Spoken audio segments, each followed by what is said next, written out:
Welcome back to the Monday show. Is it quick bits? I mean, it's quicker than a live stream, but now I've started adding all kinds of stories into the quick bits. So it's all the stories on a Monday. We'll figure out what we do with that going forward, but I feel like it is quicker bits on a Monday. But today I am adding in an additional story from when I recorded. So you will definitely notice the change of outfit if you are watching versus listening. Today we have lots to talk about because Sarah Boone wants a new trial. Karen Read's case went all the way up to the Supreme Judicial Court of Massachusetts. The Supreme Judicial Court of Massachusetts, in another case, changed the law of the land that had been standing since the 60s. We have to talk about that. Tom Girardi's trying it again in court, and the government isn't having it. Plus, there is a fight going over one of my OG favorite television shows, ER, and there is a Peanut the Squirrel update, and we're going to talk about that too. So, without further ado, let's just get into it. I'm legal analyst Emily D. Baker. This is the Quick Bits, where I break down just the main points of the pop culture and entertainment cases I'm currently covering on YouTube and the Emily Show podcast. Let's get into it. First, we have to talk about Sarah Boone. You know, court is in session, a verdict is in, no appeal on the docket today, but she's asking for a new trial. Why? Well, Sarah Boone's attorney, James Owens, filed his motion for new trial on November 4th. The prosecution has not yet responded, but I'm excited to see what Judge K does with this motion. The grounds upon which the defense is asking for a new trial. Remember, this is coming after the court had denied the judgment of acquittal that was made at the end of the prosecution's case. This is a motion for a new trial. It will also probably be denied, and then it will form part of the basis of the grounds for their inevitable appeal after a conviction. She is set to be sentenced at the beginning of December. When that is covered, I will be covering it. But if this goes to court on the motion for new trial before that, I will also be covering it. Stay tuned to the Law & Order app because I'm very curious to see what Judge K has to say after being with this case for 4 years, because the defense grounds are the court erred in ruling the defendant was not entitled to court-appointed counsel. So that is well-tread ground that they are going to try to plow again, arguing that the court erred in denying undersigned's counsel multiple motions for continuance. Judge K is going to be like, you parachuted into this case, you get what you get, and you don't get upset. They're also arguing that the court erred in failing to grant a new trial when there was a, as the court said, minor disturbance in the audience when the video of the victim was shown, and that the court failed to disallow opinion testimony from the state's rebuttal witness. That is the grounds that will most likely move forward to the Court of Appeal. I think they want the Court of Appeal to talk about the court-appointed counsel and the motions for continuance, but improper expert witness testimony is something that courts consider as they look at appeals. The rest of it's going to be a harder argument for the defense to make, but they're still making it. It shouldn't slow down the sentencing of Sarah Boone in any case. And talking about new trials, we need to talk about Karen Read.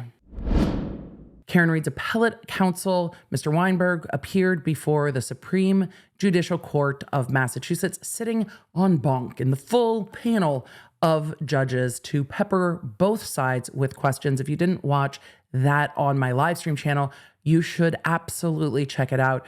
Appellate work is fascinating when you know the underlying case well, and the attorneys are really in the hot seat, but that's what appellate attorneys live for. That rapid intellectual back and forth, arguing over the finer points of case law and what judges who have gone before have done, and that's what was done here. Again, Karen Read is asking the court to dismiss counts 1 and 3, arguing that the jury came to verdicts. That is a outside ask. What they, I think, are really hoping for in the more narrow ask is that the jury is allowed to be polled after the fact and asked if they did in fact reach verdicts and ask all 12. The court's not going to dismiss any counts based on the affidavit of only some of the jurors. And the court had pointed and strong questioning for the attorneys on both sides. They will release a written ruling. We will go over it. But it was interesting to see the aspects that they were asking about.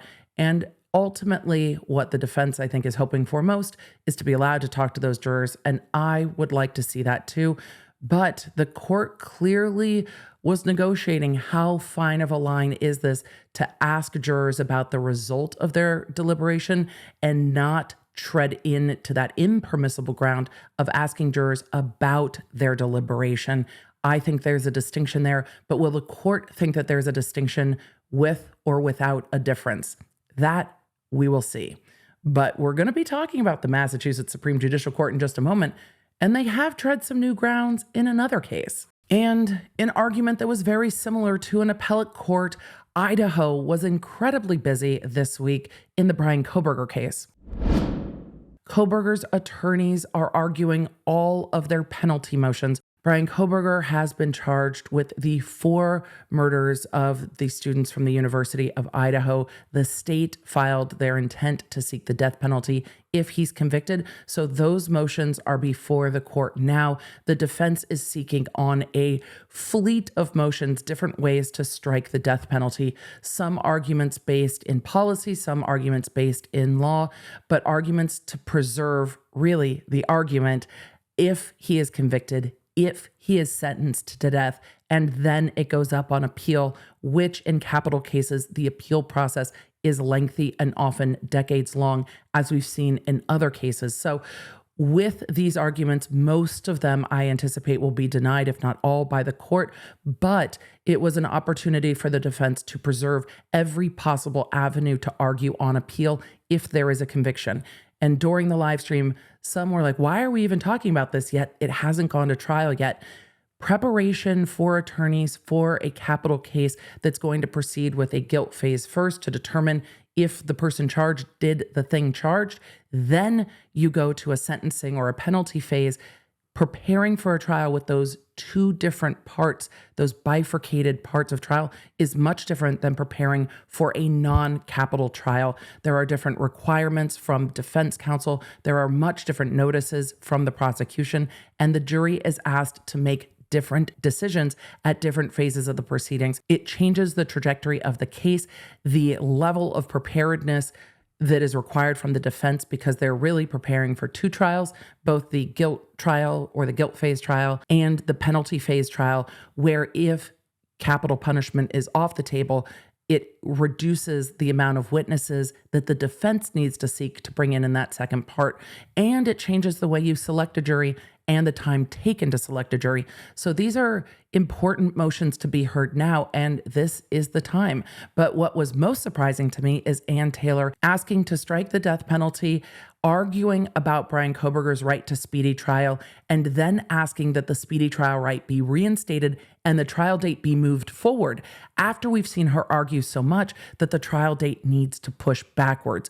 Very interesting argument from her. And then, of course, we heard her arguing about how the court allowed the defendant to choose to take the death penalty off the table in the Lori Vallow case, also in Idaho. So we definitely saw what happened in the Vallow and Daybell cases come into the arguments in court, just like we saw what happened in the Murdaugh case with their jury come into the arguments in Massachusetts.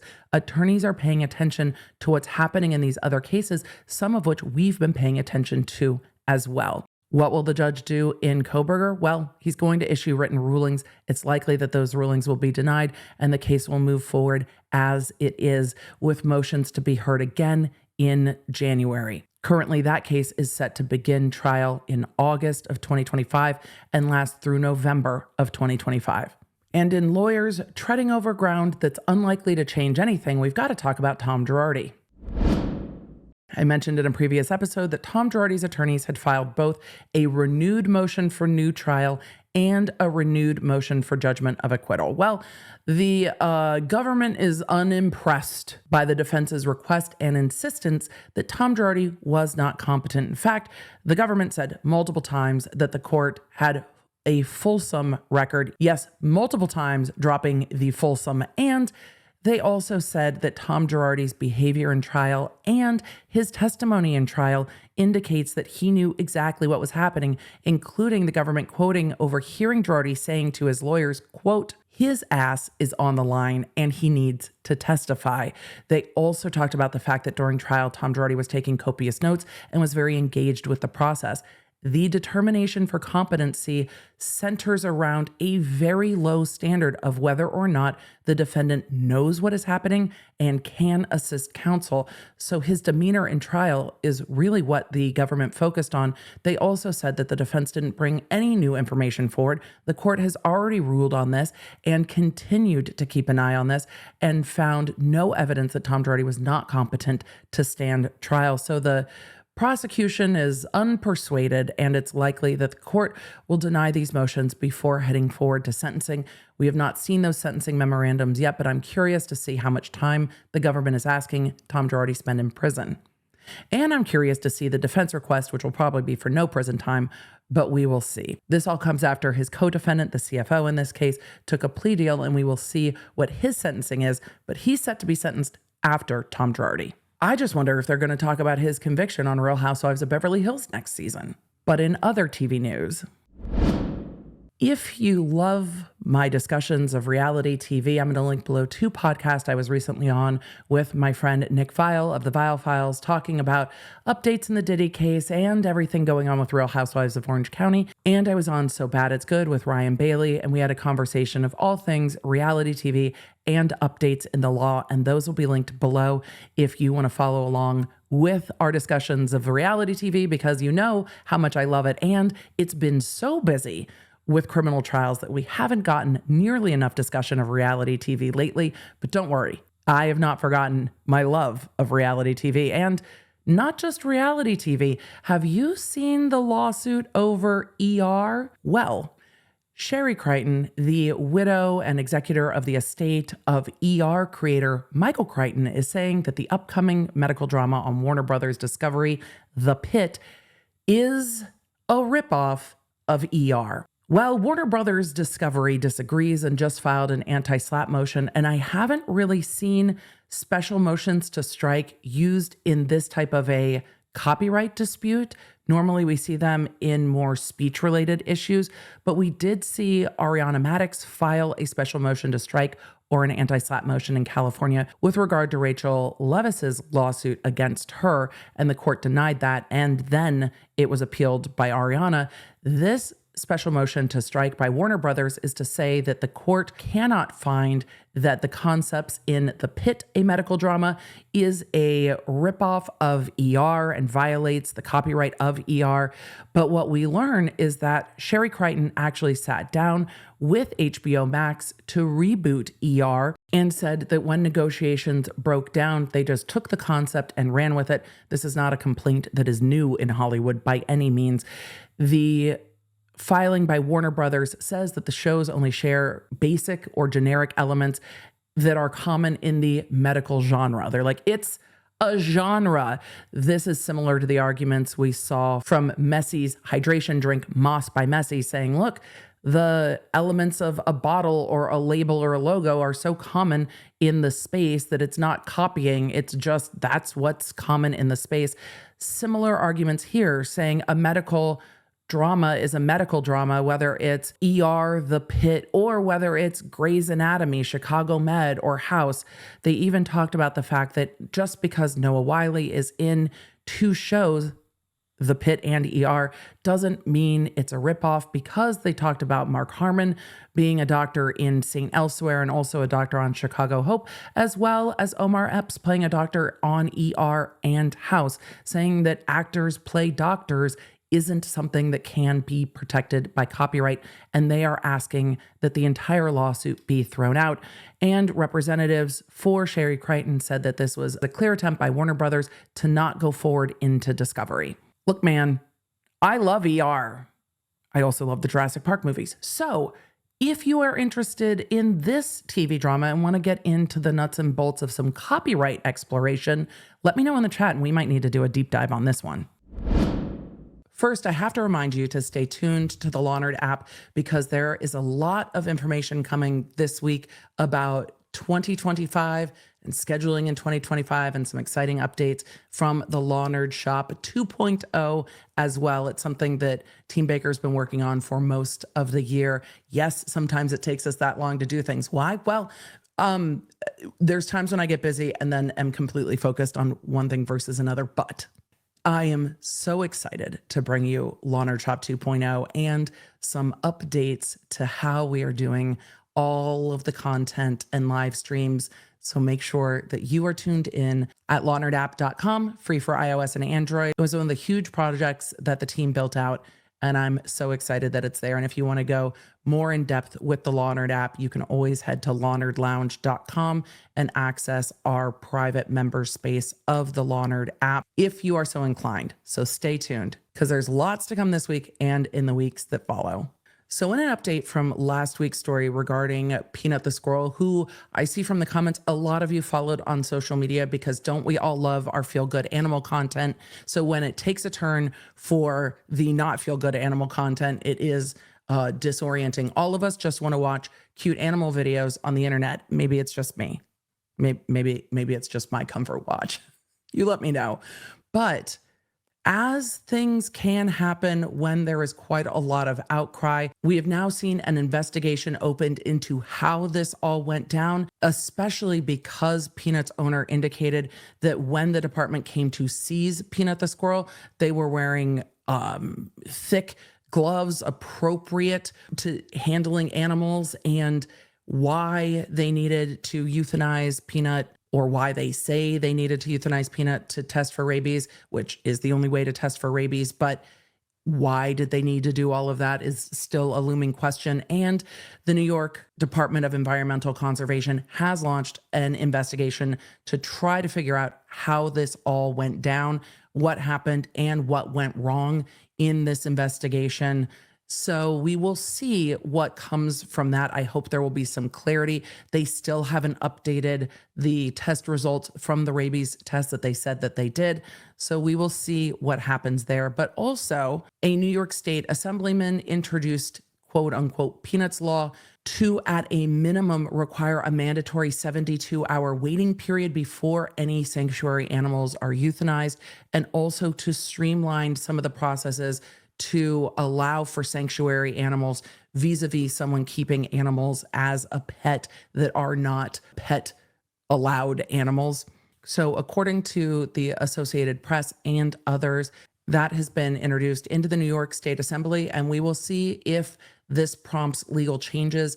Oftentimes it takes public outcry regarding a situation that, again, can't undo that situation, but tries to prevent it from going forward. And that's often how the law works. And we're going to be talking about that later on in this episode, that the law works sometimes slowly and oftentimes retroactively, because you see what the law is, you see a result, and you go, these two things aren't the desired outcome. And then it's easier to change it, which is why I like covering the cases that I do, not just here on Quick Bits, but also on the long form channel, is to look at what the law says, what the results are from those laws, and then asking where changes should or could be made, or is the law operating the way it was intended to? The law is tested through the different fact scenarios and different cases that come up.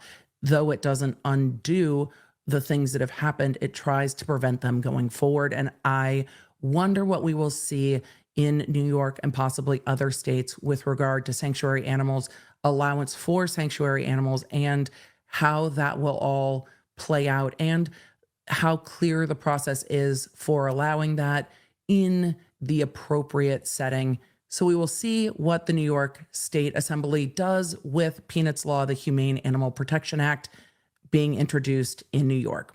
And with that, let's get into the rest of today's episode.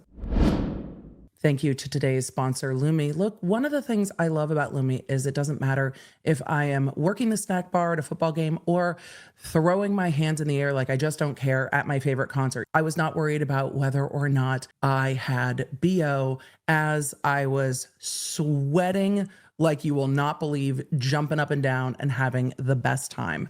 What I also love about Lume is it has you covered from your pits to your parts to your feet, wherever odor may crop up, because you know odor is not just isolated to your underarms. And because Lume was developed by an OBGYN, you know it is safe for all of the parts. And if you're not sure what adventure that is, Lume's starter pack is the perfect option for you. It comes with a solid stick deodorant, cream tube deodorant, and 2 free products of your choice. I love the mini body wash that works with the deodorant and the deodorant wipes, which are perfect for long days and on the go. Plus, you get free shipping. And as a special offer for all of our listeners, get 15% off whether you are new to Lume or a returning customer. They do not do this often, so returning customers, make sure you get your 15% off too. And if you combine the 15% off with the discounts on the Lume starter pack, it will equal over 40% off the starter pack. Just use code EDBQB, like the Quick Bits, for 15% off your purchase at lumedeodorant.com. That's code EDBQB at LumeDeodorant.com. So feel confident head to toe knowing that you've crushed the BO. Thanks to our sponsor, Lume. Let's get back to today's episode. Our friends. They're our friends now. We've watched them once. They are now our friends. We'll see how we feel about them later. But for now, our friends on the Massachusetts Supreme Judicial Court made a very interesting ruling changing the law of the land in Massachusetts regarding a dispute over a return of an engagement ring. This is where the tea lives on how breakups go down when there is not a marriage. Divorce law is fairly well settled, but who gets the ring in a breakup is something that we talked about a lot in law school. Trust, when I was a brand new law student, I had just recently gotten married to Dr. B. We had a great wedding. There were a few of our friends that RSVP'd for a wedding and then did not show up. And, you know, Emily circa 2002 was looking at the cost per plate of a wedding going, but you said you would be here. Food is so expensive. I was so frustrated. So as we were going through these lines of cases, I was like, well, who's asking for collections on the people that RSVP'd and do not show up? Yes, it's petty. I was a new law student. But what's really interesting is watching how the law breaks down when you are asking to return gifts or pay somebody back for a facelift, perhaps. Yes, that was a reference to Real Housewives of Orange County. We're going to get into a little bit of the tea, and Judge Wendlandt phrases the question as such. This case presents the question whether the issue of who is at fault should continue to govern the rights to engagement rings given in contemplation of marriage when the anticipated wedding does not come to pass. More than 6 decades ago, we recognized that an anti-nuptial ring generally is understood to be a conditional gift and determined that the donor, the purchaser of the ring, may recover the ring following a failed engagement, but only if the donor was, quote, without fault.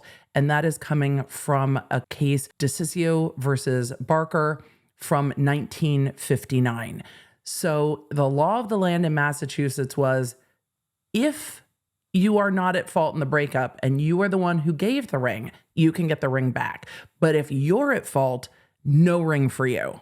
And if you're sitting there going, Emily, are you telling me that courts were deciding, am I the asshole in a breakup back in 1959 to who gets the ring back? Yes. Yes, they were. The court said we now join the modern trend adopted by the majority of jurisdictions that have considered the issue and retire the concept of fault in this context. Whereas here, the planned wedding does not ensue and the engagement is ended, the engagement ring must be returned to the donor regardless of fault. Further, concluding that the same rule applies to the wedding band the donor here, Bruce Johnson, gave to the donee here, Caroline Citino, and that prejudgment interest on Citino's counterclaim was miscalculated, we reverse in part and remand for recalculation of prejudgment interest. Yeah, interest is going to attach. Do you want to hear the background of what happened in this case? Because somebody sued somebody over the engagement ring. That's how a case over who keeps the engagement ring made it to the Supreme Court. But also, this is one of the ways laws change. And I talked about that a lot on live stream with the law nerds, as I was covering the Kohberger case, talking about the ways that laws move forward and change and shift in the courts. Yes, the court system moves slowly. That is partly by design, because you don't want a ping pong effect of how laws are going to be implemented. There should be some consistency and steadfastness. So when courts do change, they do change slowly, but generally permanently. So here, when you see the Supreme Judicial Court of Massachusetts saying, yes, other jurisdictions have done this, and now we're doing this, it gives a little context to the arguments we saw in Idaho from the defense, where they were saying, Your Honor, this is what other courts are starting to do. It's not that the trial judge is going to necessarily change the way that it's done in the trial court, but that those arguments will continue being made up to potentially a Supreme Court. And a Supreme Court can say, yes, look at the law of the land, look at the law as we've interpreted it, and now it's time for a new interpretation, as Massachusetts has done here. The background, T. We set forth facts as found by the trial judge following a jury waive trial. That means it was a court trial. They put all of the facts before a judge and had a judge decide a thing, which is not uncommon in family court in general. They say in the summer of 2016, Johnson met Citino. The two started dating. Over the next year, they traveled together, visiting New York, Bar Harbor, the Virgin Islands. The Virgin Islands are so lovely. And Italy. Johnson paid for those vacations. Oh, this is starting to sound like Real Housewives of Orange County. Yes. Johnson paid for those vacations, expecting nothing in return. Johnson showered Citino with lavish gifts of jewelry, clothing, shoes, and handbags. It was customary for Johnson to give Citino the receipts for these gifts. So not just gifts, but like gifts with receipts. Okay. Johnson also helped Citino with certain medical expenses. For example, after Citino told him that she was considering dental implant surgery, which is expensive, AF, Johnson agreed to pay for the procedure, which consisted of two parts. He paid for the first part, during which her upper teeth were extracted. The couple started looking at engagement rings. Eventually, Johnson bought a $70,000 diamond engagement ring. He gave the receipt for the ring to Citino. In August 2017, Johnson asked Citino's father for permission to marry her.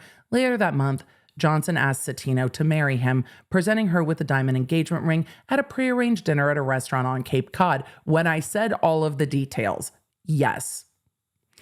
Citino accepted the proposal and the ring. The happy couple was greeted by applause by fellow restaurant patrons. In October 2017, Johnson purchased two wedding bands at the cost of approximately $3,700. He gave both the bands and the receipt to Citino, and the couple started planning their wedding. But Johnson soon after began to notice certain of Citino's behaviors that he found to be troubling. Citino, in his view, became increasingly critical and unsupportive of him. She repeatedly called him a moron, treated him like a child, complained about how he used his cellular telephone, and berated him over spilled drinks. She did not accompany him to treatments when he was diagnosed with prostate cancer. If something went wrong, Citino blamed Johnson. When the couple quarreled, Citino would yell at Johnson and storm away on the few occasions that Johnson defended himself. Johnson also began to feel as though Citino did not appreciate his accomplishments. Still, Johnson did not consider canceling the nuptial. Then, one evening in November 2017, following an argument between the couple, Citino made a comment to the effect that she, quote, was a good-looking woman and she could get a man whenever she wanted. Citino stormed off to bed, leaving her cellular phone behind. What happens next, Emily? Well, troubled, Supreme Court languaging for pissed, troubled by Citino's statement. There was a whole trial on this, folks. Johnson looked at her phone and discovered a message from her to a man whom Johnson did not know. The message stated, quote, "My Bruce is going to be in Connecticut for 3 days. I need some playtime." His interest piqued. Johnson continued to peruse Citino's cell phone. He found additional messages from the man, including one voicemail message in which the man referred to Citino as Cupcake. God, I'm so disappointed it's not Muffin. And lamented that the two did not see each other often enough. Johnson, whose first marriage ended on account of infidelity, confronted Citino the next morning. Citino explained that the man was a longtime friend and denied a sexual affair with the man. Johnson, however, remained troubled by this previous undisclosed friendship in Citino's life. In the weeks that followed, Johnson took stock of his relationship. Thereafter, he ended the engagement. She kept the engagement ring and wedding bands, and for his part, although he had promised to do so prior to the breakup, he failed to pay for the second part of her dental implant surgery. Johnson brought the lawsuit to recover the engagement ring and wedding bands. 7 months later, she filed a counterclaim for the cost of the second half of the promised dental procedure. Following a bench trial, the trial judge found that Johnson gave and Citino accepted the engagement ring and wedding bands in anticipation of marriage. The judge found that Citino and the man with whom she was communicating had been friends for over 40 years, that they were not romantically involved, and that Johnson, quote, failed to show by a preponderance of the evidence that Citino was having a sexual affair. Based on these findings, the judge concluded that Johnson was, quote, responsible for ending the engagement, a choice the judge determined that was made solely by Johnson. Although the judge credited Johnson's testimony regarding Citino's increasingly critical and unsupportive conduct following the engagement, the judge determined that Johnson's decision to end the engagement was based on his mistaken belief that she was having an affair. Your Honor, adults are not having play dates, okay? Maybe in context, she was talking about pickleball and going out to play something else. Who knows? Maybe she plays Call of Duty. I don't know. But not Mario Kart. It's way too stressful. It goes on to say the judge determined that Johnson must bear the fault for the breakup of this engagement and concluded that Citino was entitled to keep the engagement ring, reasoning that Johnson mistakenly thought she was cheating on him and called off the engagement, something that she neither sought nor wanted. With regard to the counterclaim regarding the dental surgery, the judge found that Johnson had promised to pay for the procedure, including the second part of the procedure, and that she had relied to her detriment by undergoing the initial part of the procedure. He awarded damages in favor of Citino and calculated interest from the date of the filing of the complaint rather than the date of the filing of the counterclaim, so backdated it to the beginning. On appeal, a divided panel of the Court of Appeals reversed, noting that appellate courts in the Commonwealth have not addressed how fault should be addressed in these circumstances, and that even among our sister jurisdictions, there is an absence of any legal standard by which a fact finder can adjudge culpability or fault in a prenuptial breakup. The majority concluded that contrary to the trial judge's determination, a party who ends an engagement is not necessarily the one to blame for that result. Instead, an assessment of, quote, fault requires a justification analysis. How do you break up and lawyer this? Applying this legal standard to the judge's factual findings, the majority concluded that Johnson was not at fault for the end of the engagement because his actions were reasonable despite his mistaken suspicions. Accordingly, the appellate court remanded the matter for entry of judgment in Johnson's favor on the engagement ring and wedding band. With regard to the dental procedure, the court concluded that the trial judge erred in allowing prejudgment interest from the date of the complaint and remanded for recalculation of the interest from the date of the counterclaim. So they didn't say he didn't have to pay the dental procedure. They said she does not get interest from the date of filing of his complaint, just from the point of filing of the counterclaim. Then it gets appealed to the Supreme Court, and the Supreme Court says, yes, give me the tea. We want to talk about it. The court said, since then, 60 years ago, we have not had the occasion to consider the legal standard for assessing fault in this context, but courts in our sister jurisdictions have identified several challenges of fault-based approach to determining rights in engagement gifts following a failed amorous relationship. First, courts have identified the inherent difficulties in assigning responsibility for a prenuptial breakup, and then they cited a court in 1997 describing, quote, endless scenarios that make ascribing fault fruitless, such as when parties discover they have nothing in common, difficulties with in-laws, hostility of one party's minor child, pets that cannot get along, untidy habits, or religious differences. It was the pets for me. Pets that cannot get along. Look, if you're trying to merge households and the pets don't get along, what do you do? And who is to blame? Do you blame the paw nerds? Or is that just responsible paw nerd parenting? You let me know. There's another case. This is a case cite. What fact justifies the breakup of an engagement? The absence of a sense of humor or differing musical taste, differing political views? This is from Campbell versus Robinson when the court is trying to consider where the line is between what is fault, or is it just a, hey, this isn't going to work? They go on to say that courts have remarked that assigning blame to one who breaks an engagement is at odds with the principal purpose of the engagement period to allow a couple time to test the permanency of their wish to marry. Quote, it would seem highly ironic to penalize the donor, purchaser of the ring, for taking steps to prevent a possible unhappy marriage.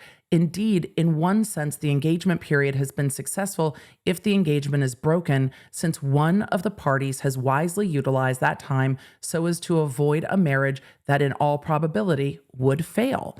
So the courts are saying, look, isn't the point that if people aren't happy in an engagement, they should be able to sever that engagement without financial penalty? The court says, quote, another court stated marriages must be approached with intelligent care and should not happen without a decent assurance of success.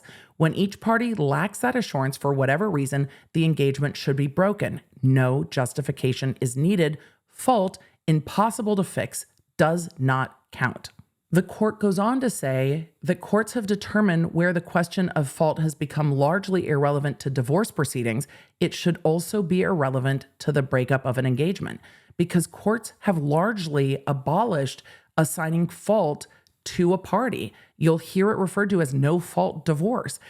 The court goes on to say implicit in its adoption of the no-fault basis for divorce was the legislature's recognition that married parties should have the freedom to make personal and unavoidable subjective decisions about their marriages without unnecessary distress and embarrassing public disclosures. So as the law of divorce has shifted, so the court is saying should the law regarding engagements or prenuptial separations. So after a lengthy discussion of stare decisis and other jurisdictions' findings and how other courts have addressed the problem, the court goes on to conclude, quote, we reverse so much of the judgment as awarded the engagement ring and wedding band to Satino, and judgment shall enter for Johnson on that count. We vacate so much of the judgment as awarded prejudgment interest. The matter is remanded for recalculation of the prejudgment interest and entry of an amended judgment consistent with this opinion. He gets back the engagement ring and wedding bands, but also has to pay for her dental surgery. But the court took much of this opinion to say that they are changing the law of the land because times have changed. Again, courts are slow to do this, but they do this. It was very interesting to see this opinion come down on November 8th after we just watched this panel ask vigorous questions in the Karen Reed case. Is this a court that is willing to make shifts where shifts are necessary? And it seems, at least in this case, that they are. So did this, A, give us a little bit of insight into how courts move forward? Yes. And B, was it interesting to see it come so quickly on the heels of our interest turned towards the Massachusetts Supreme Judicial Court? Absolutely. I hope you found it interesting. I hope that the quick bits helped you stay in the loop with everything that I'm covering. Don't forget to get the Law Nerd app because we have busy weeks coming up, and then there will be some breaks for the holidays because I'm sure you need it. I know I do. Thank you for being here. Thank you for being a Law Nerd, and I will see you in the next one. Bye. For deep dives into the stories that I covered here, you can find them on my YouTube channel at The Emily D. Baker and The Emily Show podcast. I stream every Tuesday and Thursday. The podcast goes live on Wednesdays. And if you want to stay in the loop with everything I'm doing, receive the fastest notifications out there, and get more Law Nerd community, join me at lawnerdapp.com, our free app for iOS and Android.